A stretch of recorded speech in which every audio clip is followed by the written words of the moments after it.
하이스토리. 오늘은 통일 신라와 발해에 대해서 생각해 보도록 하겠습니다. 오늘 주제의 주요 사건은 신라의 삼국통일, 발해 건국, 신라해공왕의 피살, 원종과 애노의 난, 발해의 멸망으로 이어지는 7세기 중반부터 10세기 초반의 이야기입니다. 주제와 관련한 질문입니다. 첫째, 삼국통일 이후 신라는 어떤 변화를 겪었을까? 둘째, 발해 건국에는 어떤 의미가 있을까? 고구려가 수단과 전쟁을 벌이는 동안 백제는 여러 차례 신라를 공격하였다. 백제의 공격으로 위기를 맞은 신라는 고구려의 도움을 요청하였으나 거절당하였다. 이에 신라는 김춘추를 당에 보내 도움을 요청하였고 당 태종이 이를 받아들여 나당 동맹을 맺었다. 신라는 백제의 공격을 막기 위해 고구려의 도움을 요청하였으나 거절당하였다. 이에 김춘추를 당에 보내 648년 나당 동맹을 맺었다. 나당 연합군은 지배층의 분열로 혼란한 백제를 공격하여 멸망시켰다. 또한 영계소문이 죽은 뒤 내분으로 혼란하던 고구려도 공격하여 멸망시켰다. 한편 백제와 고구려를 다시 세우려는 움직임이 있었으나 지배층의 분열 등으로 성공하지 못하였다. 백제와 고구려가 멸망한 뒤 당은 백제와 고구려의 옛 땅에 각각 웅진 도독부와 안동 도호부를 설치하였다. 신라에도 계림 대도독부를 두어 한반도 전체를 장악하려 하였다. 이에 신라는 당과의 전쟁에 나섰다. 이를 나당 전쟁이라 한다. 고구려 유민과 힘을 합쳐 요동을 공격하였으며 이후 매소성 전투와 기벌포 전투에서 큰 승리를 거두었다. 이로써 신라는 당군을 몰아내고 삼국을 통일하였다.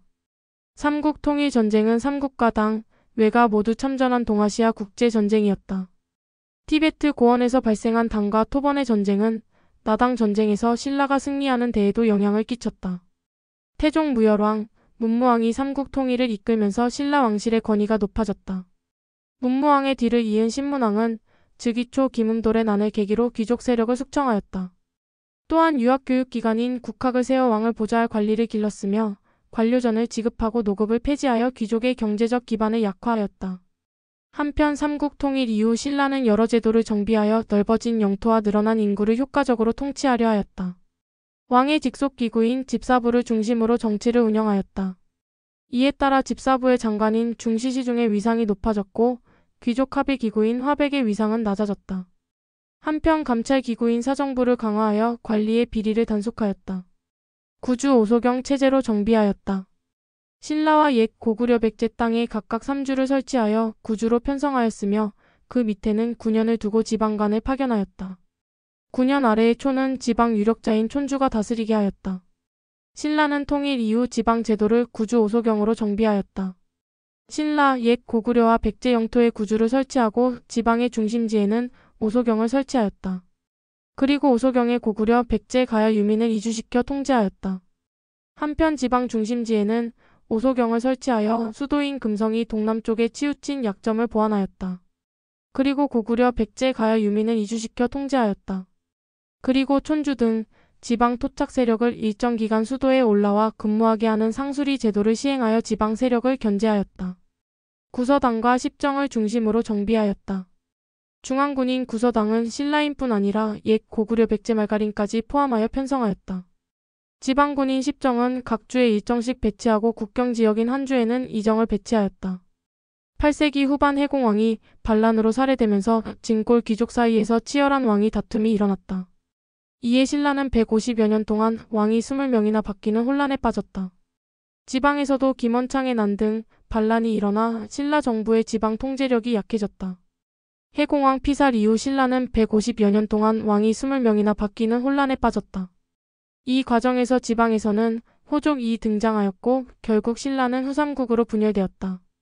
중앙 정치가 혼란해지고 자연재해가 잇따르면서 농민의 삶은 더욱 어려워졌다. 이런 상황에서 9세기 말 진성 여왕은 각 지방의 관리를 보내 세금을 내라고 독촉하였다. 이에 상주 지역에서 원종과 애노의 난이 일어난 것을 시작으로 곳곳에서 농민들이 봉기하였다. 신라의 혼란 속에서 군사력을 모아 스스로를 성주, 장군이라고 칭하는 호족이 각지에서 등장하였다. 이들은 중앙에서 밀려난 귀족, 토착 세력인 촌주, 지방의 주둔한 장군, 해상무역으로 성장한 세력 등이었다. 신라의 신분 차별에 불만을 품은 육두품 계열 지식인 중 일부도 호족 세력과 손잡고 새로운 사회를 건설하려 하였다. 중앙 정치가 혼란해지고 자연재해가 잇따르면서 백성들의 삶이 어려워졌다. 이런 상황에서 9세기 말 진성 여왕이 세금을 독촉하였다. 이에 원종과 애노의 난을 시작으로 각지에서 농민들이 봉기하였다. 신라가 혼란한 가운데 견훤과 궁예가 세력을 모아 각각 나라를 세웠다. 신라의 군인 출신인 견훤은 완산주를 수도로 호백제를 세웠다. 송악개성에서는 신라의 왕족 출신이라고 알려진 궁예가 후고구려를 세웠다. 이후 궁예는 나라 이름을 마진으로 바꾸었다가 다시 태봉으로 고쳤다. 이로써 신라는 후삼국으로 분열되었다.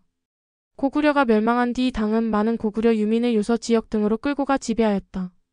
7세기 말거란이 봉기하면서 요서 지역에서 당의 지배력이 약해졌다. 이를 틈타 고구려 출신인 대조영이 고구려 유민과 말갈인을 이끌고 요동 지역으로 이동하였다. 이후 추격해온 당의 군대를 물리치고 동모산 근처에서 발해를 세웠다. 대조영의 뒤를 이은 무왕은 활발한 정복 활동으로 영토를 크게 넓혔다. 이에 당이 발해를 압박해오자 무왕은 장문유를 보내 당이 산둥 지방을 공격하였다. 이후 즉위한 문왕은 당과 친선 관계를 맺었으며 당의 문물과 제도를 받아들여 체제를 정비하였다. 발해는 9세기 초 선왕 때 말갈 세력 대부분을 복속시키고 영토를 넓혀 옛 고구려 영토 대부분을 차지하였다. 한편 발해가 성장하자 당은 발해를 해동성국, 즉 바다 동쪽의 융성한 나라라고 부르기도 하였다. 하지만 발해는 9세기 말부터 국력이 쇠퇴하였고 거란의 침략으로 멸망하였다. 고구려 출신인 대조영이 동모산에서 고구려를 계승해 발해를 건국하였다. 이후 발해는 영토를 확장하여 선왕 때는 옛 고구려 영토 대부분을 차지하였다. 발해는 초기에는 고구려의 제도를 바탕으로 나라를 다스렸다. 이후 문왕 때 당의 제도를 받아들여 삼성육부를 중심으로 중앙정치 제도를 정비하였다. 발해는 당이 삼성육부 제도를 받아들였지만 실정에 맞게 운영 방식과 각 부서의 명칭을 바꾸는 등 독자적으로 운영하였다. 발해는 당이 삼성육부 제도를 도입하였지만 대내상이 국가행정을 총괄하고 좌사정과 우사정을 두었으며 육부의 명칭을 유교 덕목에서 따오는 등 독자적으로 운영하였다. 지방은 오경 15부 62주로 정비하였다. 전략적 요충지에는 오경을 두었으며 지방 행정 중심지나 교통의 중심지에는 15부와 62주를 두고 지방 간을 파견하였다. 말단 행정구역인 촌락은 토착 세력인 촌장이 다스렸다.